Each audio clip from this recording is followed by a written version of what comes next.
Numi et le sphinx du temple des ancêtres égyptiens.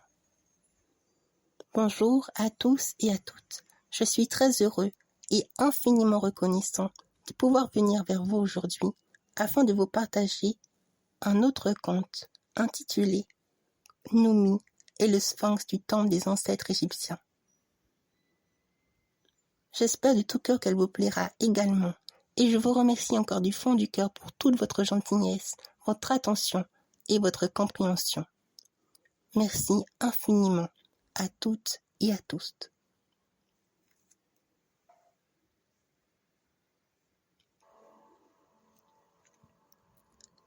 L'émanation des jours heureux vinrent avec une belle et ravissante histoire, semblable à celle des contes de fées, jadis racontés par les ancêtres égyptiens, des temps reculés les plus lointains et immémoriaux. L'Égypte, la terre d'abondance et d'enchantement, terre de bénédiction et de félicité, représentait le berceau de toute la civilisation humaine, parce qu'elle jaillissait de l'Afrique et des événements magiques qui sont survenus à l'origine du monde connu.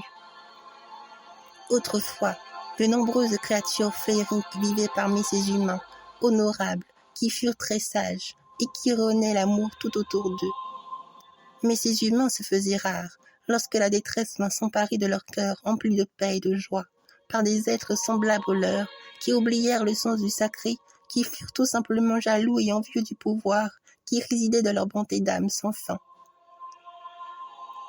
Ils dénigraient les Égyptiens bienveillants et voulurent faire d'eux des esclaves, au service d'une immendicité cruelle, nommée Phalanx, une créature surnaturelle du monde des ténèbres, qui fut attirée et appelée volontairement par des humains, au cœur impur et au dessein noir, qu'ils projetèrent sur l'Égypte, l'Afrique et sur toute l'humanité. Ces gens furent nommés les descendants des Égyptiens déchus, en raison de leur volonté à vouloir par-dessus tout s'accaparer toute la terre de l'Égypte, et dans leurs ancêtres bienveillants s'étaient voués corps et âme, afin que l'harmonie sacrée puisse toujours perdurer entre eux et les créatures féeriques pour l'équilibre des mondes et des univers. Mais ces gens renièrent leurs ancêtres, bafouant ainsi leur noblesse et leur pureté d'âme, rompant les liens sacrés qui les unissaient aux êtres et aux créatures les plus merveilleux qui puissent exister en cette terre d'amour et de prospérité. Ils furent si bien assaillis par le désir de pouvoir qu'ils décidèrent de s'emparer de la plus grande, de la plus forte des créatures magiques qui veillaient en silence sur la terre d'Égypte. Cet être magique, ce fut le sphinx, la créature la plus incroyable qui soit, dotée de pouvoirs époustouflants qui dépassent l'entendement. On raconte que leurs ancêtres firent une alliance sacrée avec lui, dans l'espoir d'établir une harmonie stable, durable et prospère avec toutes les créatures féeriques de la lumière. Lorsqu'il partit vers son monde, un temple apparut et prit la forme de son corps magistral et merveilleux au sein de la terre d'Égypte, et ce lieu fut considéré comme étant un endroit sacré qu'il ne fallait en aucun cas souiller. Il est aussi dit qu'une fois que ce lieu fut créé par son essence magique, une voix en provenance de son âme solennelle s'exprima en ces termes. Ne considérez pas ce lieu comme un endroit qui soit pour vous un objet de vénération à mon égard. Ne me vénérez pas, mais plutôt respectez-vous, en respectant ce temple qui deviendra pour vous une source intarissable de vie, qui n'a que pour seul objectif de vous rappeler de notre promesse et de votre véritable identité magique. Ne voyez ce temple que comme l'extension et le miroir de vous-même qui vous relie à moi, à toutes les créatures féeriques de la lumière, à travers votre cœur, car je ne suis pas bien loin de vous. Seul votre cœur peut ouvrir l'accès vers mon monde et tous les autres univers magiques. Mais voyez, ce temple est aussi une extension de mon être. C'est pourquoi je ne vous demanderai qu'une seule chose. Soyez toujours des êtres vertueux pour qui l'amour reste l'élan primordial de votre cœur, dans vos choix et vos décisions de vie. Ne souillez pas votre cœur, car en le faisant, vous souillerez toutes les forces divines qu'abrite votre terre sacrée, et alors vous briserez notre promesse en vous condamnant vous-même par vos actes qui n'auront plus rien d'humain. J'ai foi en vous, comme toutes les créatures féeriques de la lumière. Nous sommes et nous serons toujours avec vous. Vivez l'amour et réalisez-vous dans l'espace intime de votre divine essence. Ces mots furent gravés dans la mémoire des ancêtres égyptiens qui obtinrent une sagesse et un savoir hors du commun des mortels. La plupart d'entre eux devinrent des pharaons très sages, respectés de toute l'Égypte, qui prirent en considération les paroles du Sphinx. Portés par ces vertus de l'âme et du cœur, les pharaons appliquèrent la volonté du Sphinx en gardant à l'esprit le sens du sacré au sein de leur vie quotidienne. Ils chérissaient la vie dans son entièreté, habitant avec amour et affection auprès de toutes les créatures féeriques de la lumière qui vécurent et qui s'installèrent avec eux en Égypte. Ils prirent soin du temple de la même manière qu'ils prirent soin d'eux et de leurs semblables. Les gardiens du temple du Sphinx, désignés par les ancêtres égyptiens bienveillants, furent sur la charge de protéger ce lieu qui marqua l'alliance profonde entre la créature magique et les Égyptiens, prolongeant ainsi cette forme de bénédiction sur toute l'humanité. Bien sûr, ils avaient parfaitement conscience que leur cœur fut l'élément primordial pour garder l'esprit bien ouvert à ce qui est vraiment essentiel dans la vie. Vivre l'amour vrai et unifié entre leur peuple et toutes les créatures féeriques de la lumière, en commençant avant tout par s'aimer, s'accepter et se respecter tels qu'ils sont, afin de pouvoir par la suite transmettre cet amour et ce respect à l'autre.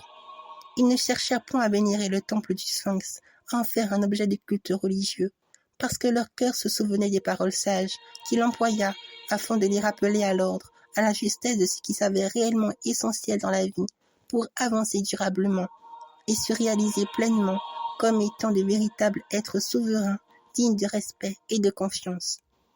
C'est en ce sens qu'ils surent privilégier l'écoute de leur cœur pur, les montrant la voie sans jamais faillir à leurs promesses. L'amour foisonnait de part en part, et la pure magie scintillait de mille et une lumières dans les cœurs de tous les Égyptiens qui aimèrent profondément la lumière et ses créatures surnaturelles. Pourtant, cela ne plut guère à tous leurs confrères et consoeurs égyptiens, qui furent aimés, logés, nourris, choyés à la même enseigne que leurs semblables. Ils n'aimèrent point les créatures féeriques de la lumière, et encore moins le Sphinx, qu'ils accusaient à tort et à travers d'avoir instauré une entente harmonieuse avec tous les êtres merveilleux. Jaloux, envieux, imbus de leur personne, ils n'eurent plus qu'une idée en tête: renverser l'Égypte afin d'instaurer leurs propres règles et devenir par la suite les maîtres incontestés du monde, des ancêtres égyptiens bienveillants et des créatures féeriques de la lumière, en assouvissant leur désir de pouvoir et leur soif de vengeance illusoire sur toute l'humanité qui contesterait leur autorité.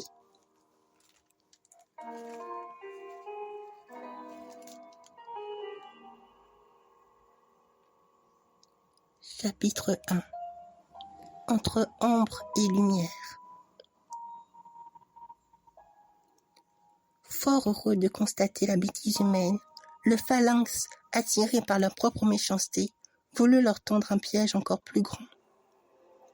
En se servant d'eux, de cette noirceur qui ne cessa de s'envenimer au fil du poids des années, au point de s'emparer complètement de leur cœur et de leur volonté propre. Il commença par diriger des pensées noires qui furent un véritable tremplin pour la fortification de leurs propres ténèbres, arrivant alors jusqu'à son paroxysme, par faute de n'avoir plus aucune volonté pure à pouvoir s'opposer à leurs idéaux les plus vils et machiavéliques. Pourquoi ne pas se rebeller contre eux, dit la voix pernicieuse du phalanx en leur fort intérieur, créer un chaos sans même de la terre d'Égypte dans l'espoir d'obtenir pleine satisfaction. Seulement, le Sphinx peut être un frein à votre propre justice. Oui, elle a le pouvoir de vous nuire, mais en revanche, j'ai le pouvoir de la contrer. Et c'est pourquoi je suis là. Toute part de lumière possède sa part d'obscurité, et j'incarne sa face obscure. Mon aide peut donc s'avérer très précieuse. Il vous suffit seulement de le vouloir, de laisser pleinement votre haine et votre désir de pouvoir vous consumer entièrement. Dépouillez-vous de votre cœur. Soyez assez cruel pour que je puisse vous habiter entièrement. Alors, vous serez assez puissant pour détourner la lumière du Sphinx et des ancêtres égyptiens bienveillants. Cependant, je souhaite avant tout que vous répondiez à ma question. Votre corps acceptera-t-il ce lourd tribut à payer pour votre âme? Comme la créature des ténèbres pouvait s'y attendre, les descendants des Égyptiens déchus furent déjà depuis très longtemps sous son emprise. Leur haine, leur jalousie, leur avidité de pouvoir et leur soif de vengeance réunirent toutes les conditions nécessaires pour pallier à sa demande. Sa voix avait déjà atteint profondément leur cœur, qui ne laissait libre cours qu'à la volonté obscure des ténèbres. Plus rien ne pouvait lui faire obstacle, et il le savait pertinemment bien. Sa volonté deviendrait dès lors leur volonté, et il ne pouvait en être autrement, car la lumière de leur cœur fut trop faible pour qu'ils puissent avoir la moindre chance de lutter. C'est dans ce chaos ambiant de leur intériorité malmenée par leur propre volonté, avant celle du phalanx, qu'ils lui répondirent en leur fort intérieur, telles des âmes errantes qui eurent donné depuis longtemps leur acquiescement aux ténèbres pour assouvir leurs désirs les plus vils et les plus folles. Votre voix est perspicace, et c'est juste. Le pouvoir des ténèbres est si attrayant. Comment ne pas répondre à notre propre volonté qui s'avère être la vôtre également? Car, en définitive, c'est en succombant et en sombrant nous-mêmes dans l'obscurité que vous êtes venus à nous de votre plein gré. Pour ce qui est de notre cas, nous n'avons rien à perdre, afin d'exaucer nos souhaits les plus chers, quitte à mourir en ayant fait tout notre possible pour arriver à notre fin. Mais nous devons l'admettre. Nous avons un objectif commun. Qui plus est, détruire une bonne fois pour toutes le Sphinx, en détruisant sa source principale de manifestation, le temple des ancêtres égyptiens. En rompant ce lien sacré et sempiternel qui unit le Sphinx, une créature féerique de la lumière aux piètres humains que sont les Égyptiens en mœurs décousues, nous sommes sûrs de pouvoir nous s'accaparer de toute la terre d'Égypte, de l'Afrique et du monde entier, en asservissant toute l'humanité qui s'opposeront à notre volonté. Et maintenant, vile créature, c'est à toi de nous répondre. Penses-tu que nous soyons assez dignes de confiance pour t'obéir comme tu le souhaites? L'âme prétentieuse des Égyptiens déchus ne cessait de plaire aux phalanx, qui se mit alors soudainement à les fixer longuement de son regard noir et manipulateur. Il sut sans l'ombre d'un doute qu'ils étaient tous voués à leur perte, que leur cœur et que leur âme seraient condamnés aux ténèbres pour toujours, et qu'ils ne sauraient de nouveau rejoindre le chemin de la lumière. Certes, pour de faibles humains, dit-il d'un air ironique, vous ne manquez pas de toupet, et je dois dire que cela me plaît bien. Votre orgueil et votre soif de pouvoir est grand, mais la mienne est encore plus grande. Cela fait déjà bien longtemps que vous n'êtes déjà plus des humains. Et vous savez ce que cela signifie? Eh bien, c'est très simple. Que vous m'appartenez. Vous n'êtes pas mon égal pour pouvoir tenter de vous hisser comme des êtres supérieurs à moi. Et c'est bien là votre erreur. Je n'ai pas à répondre aux questions de mes propres esclaves. J'espère bien me faire comprendre, tant soit peu qu'il vous reste encore une once de conscience. Mais bon, je me résigne tout de même à faire de vous, mes fidèles serviteurs. Soyez-en reconnaissants. Après tout, vous n'avez pas d'autre choix. Vous êtes si faible que vous vous êtes livré totalement à moi. Vous vous êtes donné aux ténèbres. Cela me facilite d'autant plus la tâche, puisque vous me servirez tous de pion à mon échiquier. Je m'en vois navré, mais je vais prendre pleinement possession de vos âmes. Sur ces mots d'une amère cruauté, le phalanx aspira leur âme sans demander leur reste, puis souffla sur leur corps, puis transforma en monstres hideux, tels des coquilles vides et dépourvues du souffle de la vie. Je vous ordonne de détruire tous les ancêtres égyptiens et de toute leur descendance. Ne laissez surtout pas un seul d'entre eux en vie. Quant à moi, je m'introduirai dans le temple du Sphinx et je m'en emparerai. Si j'absorbe son empreinte divine, j'acquerrai un pouvoir inestimable, encore plus grand, et je pourrai instaurer mon royaume sur l'Égypte et sur le monde entier. Ce n'est qu'en agissant de la sorte que nous pourrons rompre définitivement les liens sacrés qui unissent cette terre et ce monde à la lumière. Une fois les pharaons et les gardiens décimés, les créatures féeriques n'auront plus assez de force pour pouvoir contrer les ténèbres. Et ainsi, le Sphinx s'effacera définitivement du cœur des humains, laissant à sa merci toute l'humanité livrée au désespoir et à la corruption. Les ordres du phalanx eurent pour effet de les faire agir instantanément à la minute près, tels des soldats manipulés sans aucun état d'âme, accourant de vive allure pour accomplir la mission qui leur a été confiée et que leur cœur souhaitait également accomplir par-dessus tout. Les Égyptiens bienveillants étaient loin de se douter de ce qui allait être sur le point de se dérouler au sein même de leur propre terre si paisible et si prospère, hormis les sages, les gardiens, les gardiennes, les pharaons et les pharaones, qui veillèrent toujours en silence sur le temple du Sphinx. La lumière a toujours un train d'avance sur les ténèbres et parvient toujours à se faire entendre dans les cœurs qui sont aptes à pouvoir recevoir ces informations. Cela n'échappa pour guère aux créatures féeriques de la lumière, qui leur firent part de leur inquiétude vis-à-vis de ce qui se tramait à l'horizon. Jusqu'à présent, l'Égypte vécut dans la paix et non en temps de conflits et de guerre. Par elle, le monde devint toujours plus beau, plus vivant, plus magique et plus paisible. Mais il fallut se faire une raison.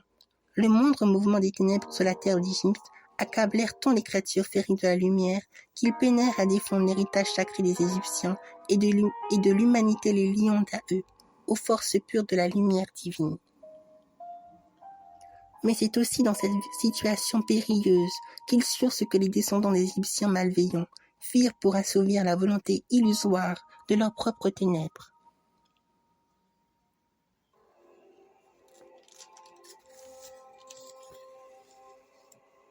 Mais, qu'avez-vous fait? S'écria l'un des leurs.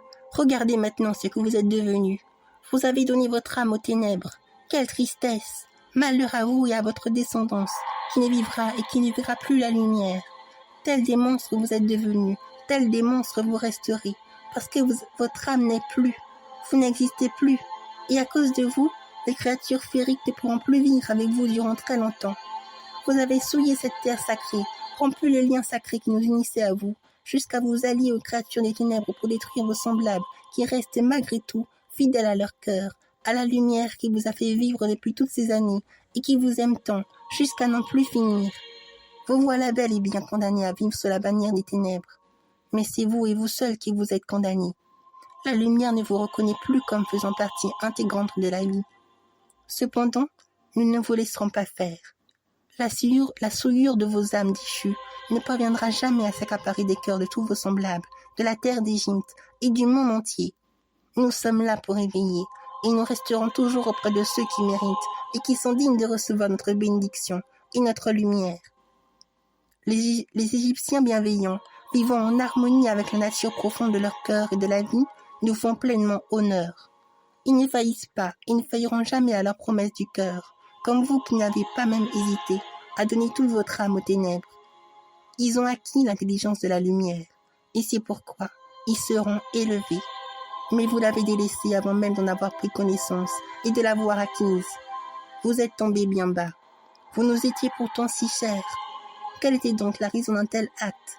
Qu'est-ce qui vous a donc poussé à vouloir détruire la lumière, vos semblables, et à vous emparer de la terre d'Égypte? Toi, créature sournoise qui te cache dans l'ombre et qui détient leur âme, laisse-les au moins répondre à notre question. Nous voulons savoir ce qui les ont poussés à agir de la sorte. Loin d'être dupes, les créatures féeriques de la lumière virent tout ce qui se tramait dans l'ombre. Ils surent aisément qu'un monstre bien plus hideux se dissimulait sournoisement, tel un être machiavélique, se réjouissant d'une telle situation qui dépassait tout entendement humain. « Oh, vous m'aviez perçu un jour, dit le phalanx d'une voix ironique et désinvolte. C'est bien, c'est tout ce que je souhaitais de la part de la lumière. » À ces mots, l'être sournois se matérialisa et prit soudainement la forme d'un être humain dans lequel il prit le corps d'un des Égyptiens déchus. « Me voilà donc, pour vous servir, dit-il d'un ton moqueur et cruel. Cette manière d'agir de la part de cette créature ignoble offensa profondément les créatures féeriques de la lumière. « Vigne créature, mais pour qui te prends-tu donc ?» rétorqua l'un des leurs. « C'est donc si amusant pour toi de prendre la vie des âmes souillées jusqu'à faire d'eux des récipients vides dans lesquels tu peux apprivoiser leur corps? Et qu'ai-je donc à envier à la lumière ?» répondit le phalanx. « Elle ne m'est d'aucune utilité. Seul ce qui appartient aux ténèbres m'est octroyé de droit pour fructifier ma souveraineté naissante de jour en jour. » « Tu ne peux rien contre la vie, reprit vivement l'un des créatures féeriques de la lumière. Tu es un être sans âme qui jouit du malheur des autres, et tu prétends grandir de jour en jour en tant qu'être souverain? Si tu étais doté d'une âme et d'un cœur, tu sauras que la souveraineté tire sa source de la lumière qui élève l'être à mesure d'incarner les vertus de l'âme. La gentillesse, la sincérité, l'humilité, l'amour, la pureté, la loyauté, la joie, la paix, la douceur sont ces fruits de l'âme, ces fruits de la lumière qui rendent l'être souverain, à mesure qu'il les développe en lui, jusqu'à éclore en être divin. Mais ce n'est pas le cas pour toi. Tu baignes constamment dans les vices des ténèbres, jusqu'à prendre l'illusion dans laquelle tu vis pour la réalité. Cette réponse suffit à rendre encore plus colérique l'effroyable créature qui prit la parole d'une voix méprisante et violente. C'est étrange comme la lumière arrive toujours à mériter au plus haut point. Dans ce cas, si vous pensez avoir raison, dites-moi donc. Ces piètres humains dont j'ai pu obtenir la faveur de leur âme si meurtrie et dépravée, n'avaient-ils pas un cœur et une âme, eux, pour faire suffisamment la distinction entre la voie des ténèbres et de la lumière? Bien sûr que oui. Comment ont-ils pu donc échouer si lamentablement? Dites-moi, misérable créature féerique de la lumière, leur cœur et leur âme ne les ont pas fait savoir ce qu'à votre connaissance la souveraineté d'un être. Ils avaient tout en eux pour croître dans la lumière, et pourtant, ils ont préféré choisir la voie des ténèbres. N'est-ce pas là ironique? Avouez que vous ne vous attendiez pas à un tel retournement de situation. Moi, j'avoue que c'est ce que j'aime chez les humains. Ils préfèrent toujours la facilité.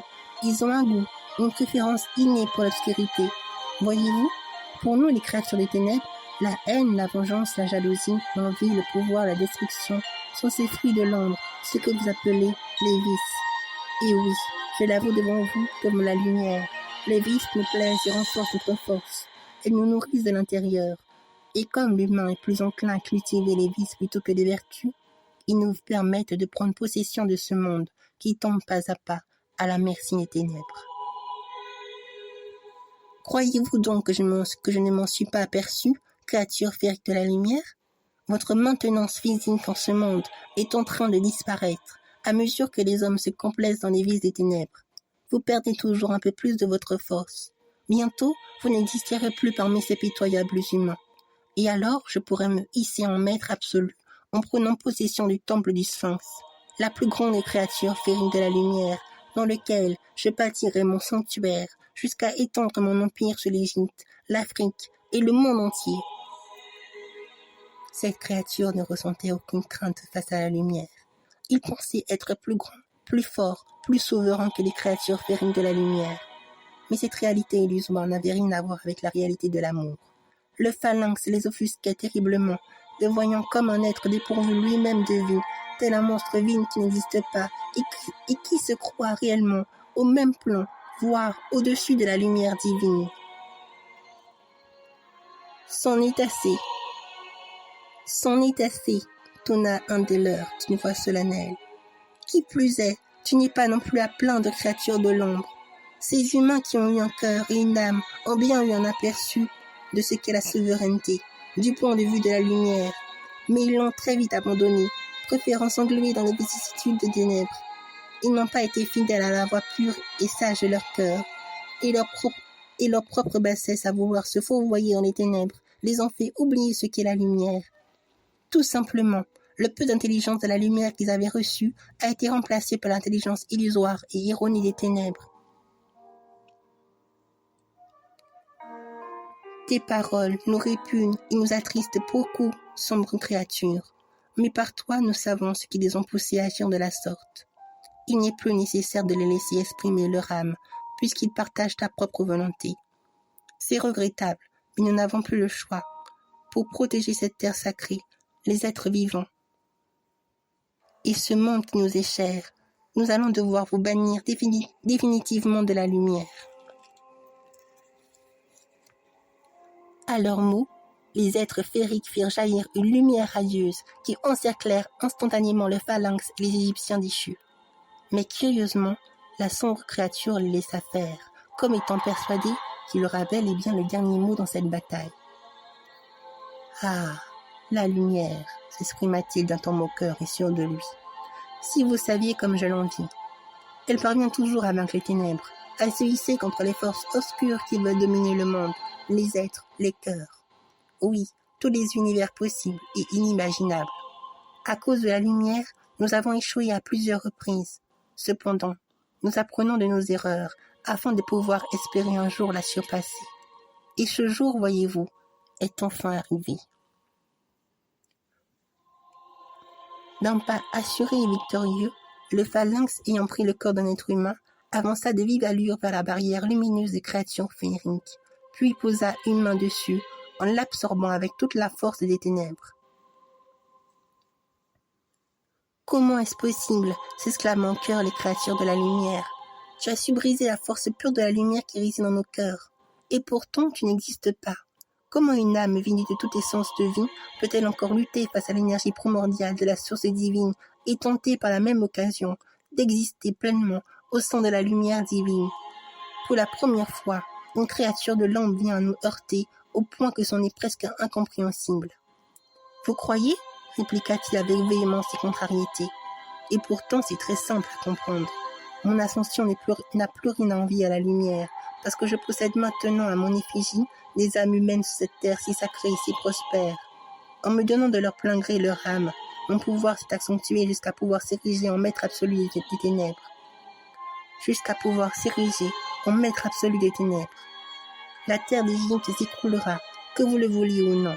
Même s'il existe encore des Égyptiens bienveillants, les ténèbres ont pris l'avantage dans les cœurs de vos semblables, au point de rompre définitivement ce lien si sacré qui vous unit aux Égyptiens.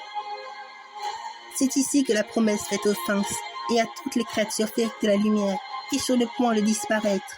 Oui, bientôt, vous n'existerez plus, vous ne parviendrez même plus à les protéger. Une fois que je m'emparerai du temple du Sphinx, tout sera bel et bien fini. Alors, vous serez condamnés à laisser les humains dans les mains des ténèbres.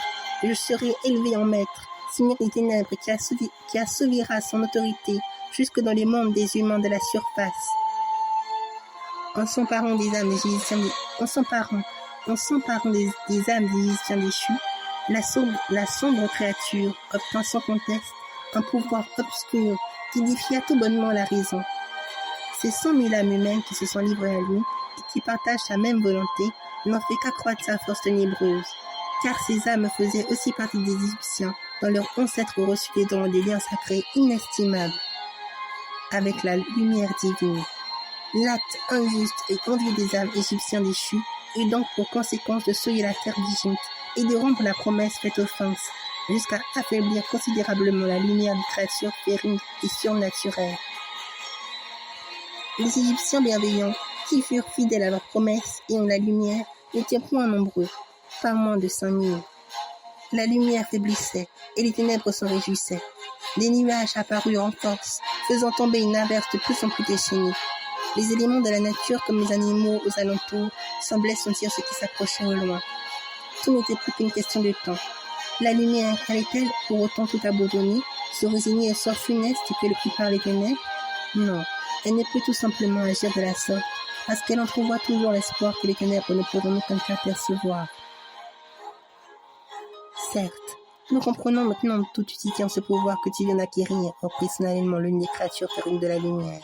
Cela explique d'autant plus pourquoi tu te tiens ici devant nous, en ayant l'envie et la conviction de défier la lumière.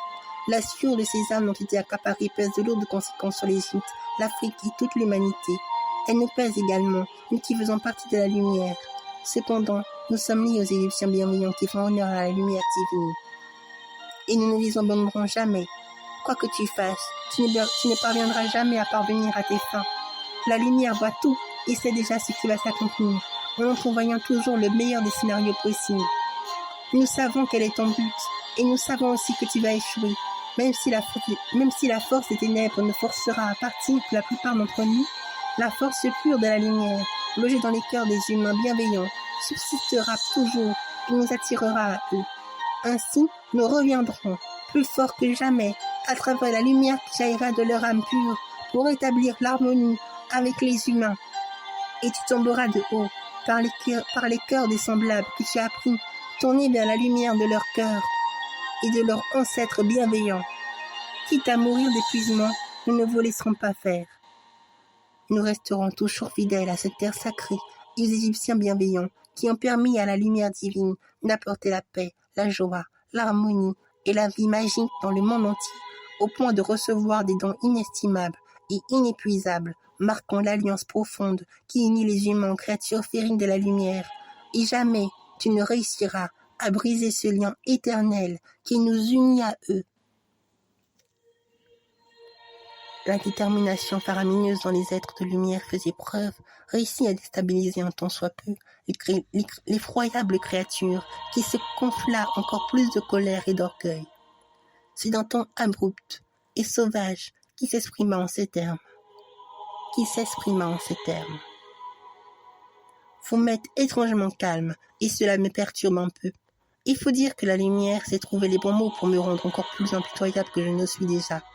Néanmoins, je vais vous ramener à ma réalité de force, en vous prouvant que j'ai raison, et que moi seul aura le dernier mot. Vous allez mourir de la main de ceux que vous avez aimés. Le phalanx fit alors appel à sa force monstrueuse pour animer les Égyptiens déchus d'une nouvelle puissance encore plus ténébreuse.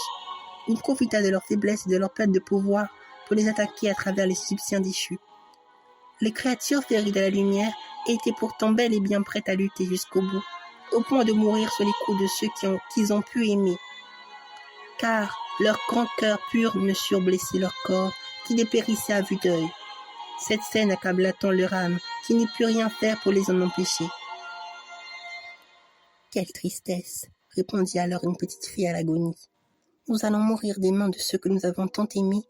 Mon corps est si faible, et mon âme si triste, que je ne peux me résoudre à faire un choix décisif qui s'impose pour tous.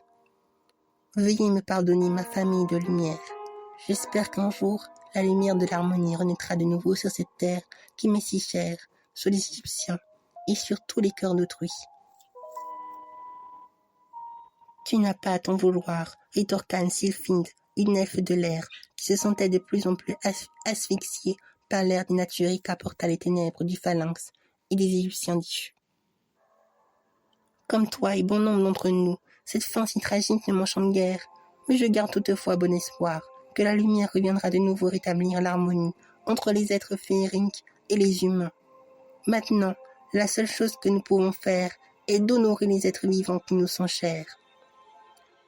Allez, tous ensemble, s'écria un séraphin, pour la lumière. Pour la lumière, sévirent-ils répétés succinctement, en chœur, toutes les créatures féeriques de la lumière. D'une voix unanime, les êtres magiques et surnaturels usèrent tant bien que mal de toute leur force restante pour contrer la puissance des Égyptiens déchus transformés en monstres. Mais leur manque de vitalité et d'énergie lumineuse ne joua pas en leur faveur. Tous tombèrent sous les coups assaillants et obscurs des ténèbres. « Achevez-les » conclut le phalanx d'une voix cruelle et emplie de méchanceté. Sans attendre, ils exécutèrent l'ordre du phalanx, avec un sang-froid qui défiait toute compréhension. Lorsque les créatures pures de la lumière eurent redonné leur dernier souffle de vie, un tremblement d'une magnitude fracassante, sans précédent, firent tomber des villages entiers au sein de la terre d'Égypte. Beaucoup d'entre eux périrent sans même qu'ils n'eurent le temps de s'en apercevoir. D'autres réussirent à s'en sortir et se réfugièrent au sein du temple du Sphinx de leur plein gré. Les gardiens, les pharaons, qui s'aperçurent subitement du changement brusque de l'atmosphère, souffrirent terriblement dans tout leur corps, à la tête, au cœur, au front, au dos, aux pieds, aux yeux. Ce furent tous leurs sens qui furent touchés et assaillis insalablement de part en part. Un des gardiens, qui veillait sur le temple du Sphinx, s'écria alors, d'une voix peignée, à ses grands frères et consoeurs. Ils ont échoué, mais nous ne fuirons pas. Il nous reste encore une dernière mission à accomplir. N'êtes-vous pas d'accord avec moi, mes frères, mes sœurs? Oui, répondirent en chœur et d'une voix solennelle, les gardiens, les gardiennes et les pharaons du temple. Dans le même moment, ils aperçurent une des villageoises, égyptiennes entre tous, qui vont se réfugier au temple, d'un air perdu et qui attira particulièrement leur attention. Ils l'examinèrent tous en silence, en scrutant son cœur, et ressentirent en elle une force prodigieuse et lumineuse qu'elle ne soupçonne pas.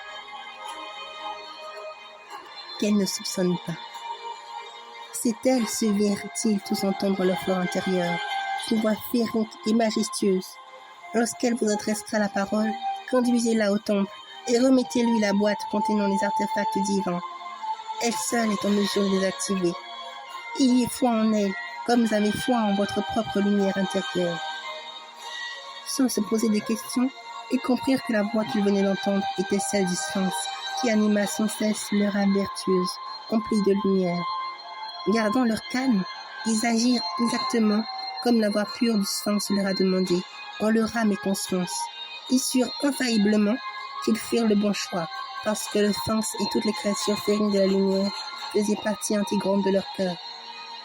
La jeune Égyptienne s'approcha d'eux et leur adressa alors la parole, d'un air pur et soucieux en rapport à la situation désastreuse qui s'abattit en ce moment même sur le propre terre d'Égypte. Mais, et nous, que va-t-il advenir de nous? Un des gardiens, qui l'observait avec attention, s'est résolu à prendre une décision des plus importantes en écoutant toujours son cœur. Il se tourna vers la porte de l'entrée du temple et lui répondit en douceur. « Bien, j'ai compris. » À ces mots, une des gardiennes du temple prit sa main avec tendresse et la conduisit au sein du temple du Sphinx. La jeune Égyptienne se sentit un peu gênée de les suivre. Jamais un Égyptien ou une Égyptienne qui ne fut gardien ou gardienne au pharaon ne purent entrer à sa connaissance dans le temple du Sphinx. Elle voulut les interroger, mais son esprit fut étrangement apaisé par leur âme emplie de bienveillance et de sérénité. Lorsqu'ils entrèrent, la jeune Égyptienne fut pleinement touchée par l'immense vastitude et la sacralité harmonieuse qui se dégageait de cet endroit si pur et si débordante de vie. Le temple du Sphinx était un lieu très pur et très enchanteur, laissant une vue splendide d'un blanc immaculé contenant en elle toutes les couleurs de l'arc-en-ciel. Cet endroit fut si pur qu'elle eut une certaine crainte de souiller le temple par sa simple venue. Mais la présence du gardien et de la gardienne lui ôta instantanément cette pensée, comme par enchantement. Ensemble, ils lui sourirent d'un air serein et bienveillant, puis s'arrêtèrent au beau milieu d'une boîte qui semblait inspirer la magie céleste.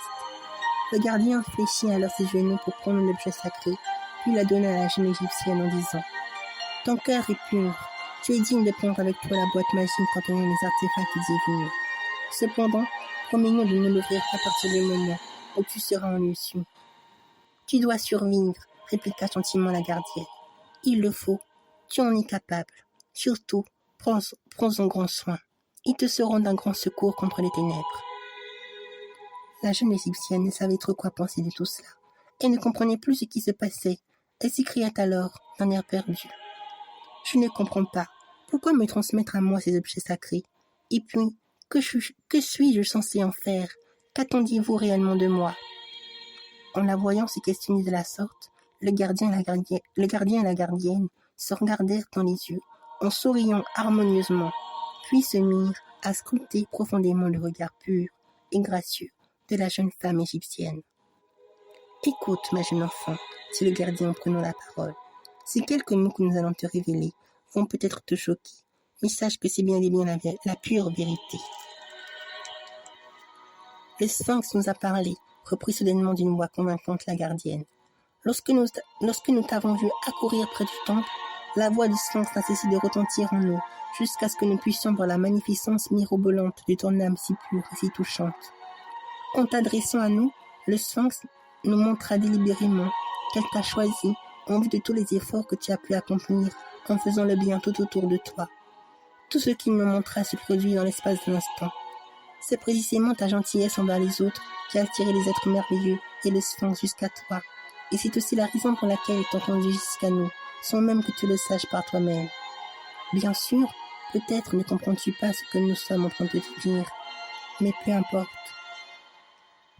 Ton cœur le sait, oui, et c'est bien seulement ce qui compte pour nous, comme pour toi. La jeune Égyptienne ne sut comment réagir face à tant de mystères qui échappaient encore à sa compréhension. Tout au plus, elle essayait de comprendre ce qu'ils étaient en train de lui expliquer, mais rien, absolument rien de tout cela ne fut compréhensible pour elle.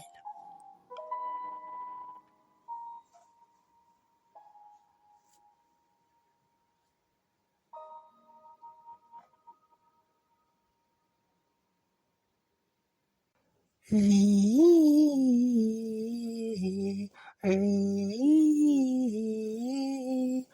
vie, la vie. Terre d'Égypte, terre d'Afrique, terre de félicité, de prospérité, terre d'abondance, terre d'amour et terre de paix, terre des ancêtres bienveillants. Faites jaillir votre lumière.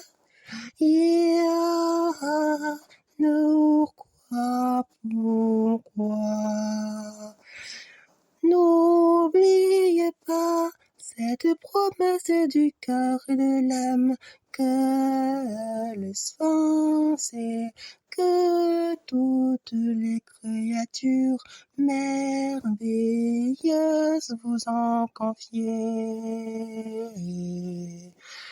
N'ayez pas peur des ténèbres, de l'obscurité, de vos semblables qui ont oublié cette promesse du cœur et de l'âme avec tous les êtres merveilleux. Ce lien ne pourra jamais être brisé. Ce lien ne pourra jamais être brisé, il vient de l'amour pur. Avancez tous vers la lumière divine, suivez votre cœur, le sens sera toujours en vous. La lumière élève les cœurs purs et humbles, les êtres vertueux. C'est pourquoi n'oubliez pas, Égyptiens bienveillants, votre mission, vous l'accomplirez. Votre mission, vous l'accomplirez. La la la la la la la la la. Oh, oh, oh, oh, oh, oh, ah, ah, ah,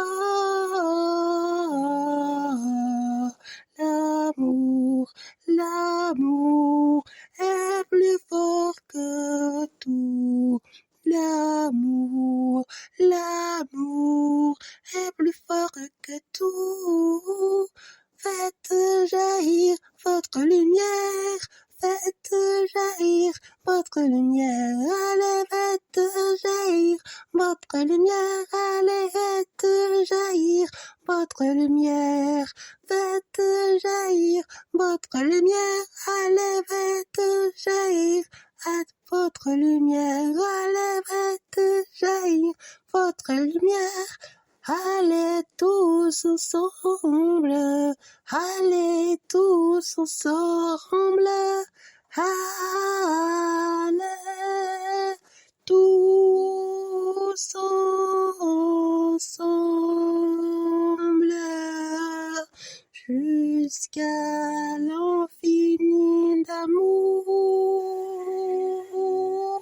d'amour, d'amour, d'amour.